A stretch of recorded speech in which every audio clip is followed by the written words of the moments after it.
Hey guys, Jeff, welcome to today's video. So with the holidays coming up, one of the questions I get asked all the time by my friends and relatives is what is the best electric guitar kit that I can get for a loved one? So in today's video, I figured what I would do is answer that question once and for all because I give basically the same answer every year to everyone who asks. So I'm basically going to split this video into two parts. Part one is going to be about what the guitar should be, and part two is going to be about the amplifier. Alright, so let's talk about the guitar first because I figure most people are interested about what the guitar should be. So I think it's a pretty admitted fact at this point that people who are going to start out guitar during the holiday season are probably not going to carry through with it. I think most people are going to quit after a couple weeks, a couple months when they realize that learning guitar is actually a pretty hard thing to do. So in that context, what I think makes most sense is to purchase something used. So what's great about buying used is that the depreciation is mostly out. The depreciation hits you basically the second the guitar rolls out of that guitar shop. However, if you don't have anyone on hand that can help you out with detecting some of the flaws in used guitars, if you're watching this video, I'm figuring that you probably don't really know what to look out for. So I'm going to give you a few tips and tricks. So starting from the top, things you want to look out for are the tuners loose. You know, if the machine heads feel loose when you move them left to right or when you try to turn them, it means there's probably something wrong up here. So you're going to watch out for that. On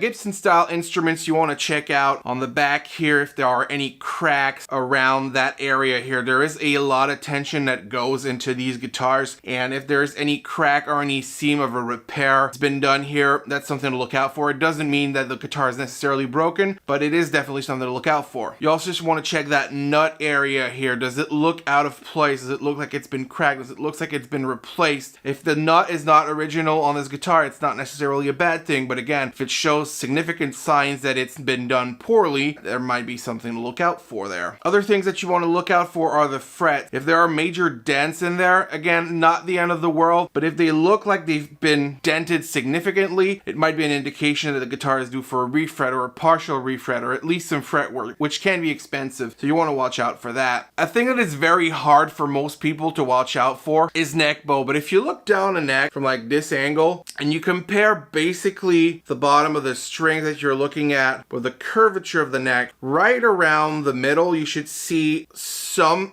curvature, and it should curve like this from your angle. If it curves like this, if it's backbowed, that's not a good sign. Other things you want to look out for is if you turn the knob on the front of the guitar when it's plugged in, is it very scratchy? If you look at the pickup selector, when you change it, does it sound like the guitar is changing sound properly? Is it very scratchy? Is it a problem? If you plug something in the jack and it doesn't make a good connection, there might be something wrong with the guitar. If the guitar is a Strat style guitar or a Fender style guitar and has a bolt-on neck, you want to check around the neck area if there is any damage, any crack, and if everything seems to line up properly. Again, none of these things are necessarily a sign that there is something wrong with a guitar, but they are warning signs that something might be wrong. If you're not comfortable looking into it yourself, repairing it yourself, or you don't know someone that can help you out with this, it can lead to some more costly repairs. So you want to look out for these things. If you're not 100% confident that the used guitar you're buying is good, you might want to stay away from that and fall back on plan B, which is to buy a cheap first guitar from a beginner guitar pack or something like that. So if you're going to go down the path of looking at a brand new guitar, what do I recommend? Well, again, it really depends on what the person is most likely going to like. My personal favorite would be towards more of an Epiphone Les Paul style first time guitar. The reason for that is that most Epiphone Les Pauls come with two humbuckers, which are typically a little less likely to sound shitty. I also recommend going with more of a Les Paul style shape over an SG style shape because in these lower levels, I find that the Les Pauls tend to sound a little better and be a little more stable on tuning. When you start on the guitar, you're never really too comfortable with what you're playing. So if the guitar goes out of tune constantly, you're never quite sure if the guitar is out of tune or if you are out of tune, you are out of whack, and it's really annoying. So getting a guitar that stays in tune is really the better option. For these reasons, I would really look towards an Epiphone Les Paul of some description.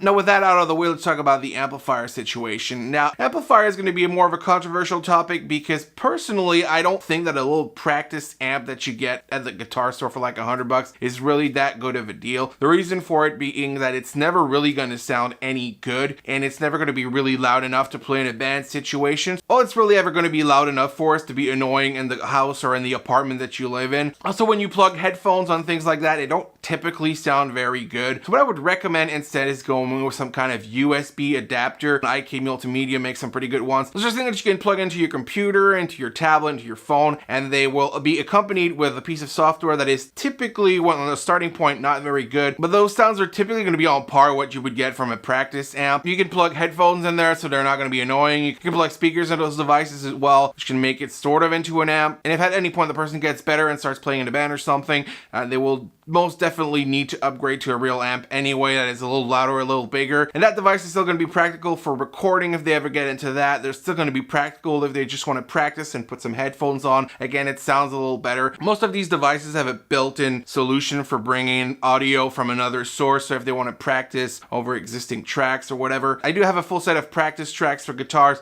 for pop punk songs, so I will have that in the description below. If they do pursue the guitar and they want to purchase other plugins that make their sound even better, that is also an option, whereas with a little practice amp you can't really do something like that. So my recommendation in 2020 really is just get a USB guitar interface and some plugin of some description and start with that and build on top of that. So anyways guys, that's been my 2020 holiday shopping recommendation for you guys on the guitar side anyway. Let me know what you thought of my video in a comment below. Make sure to like, comment, and subscribe, and I will catch you Sunday for my next music video. Peace.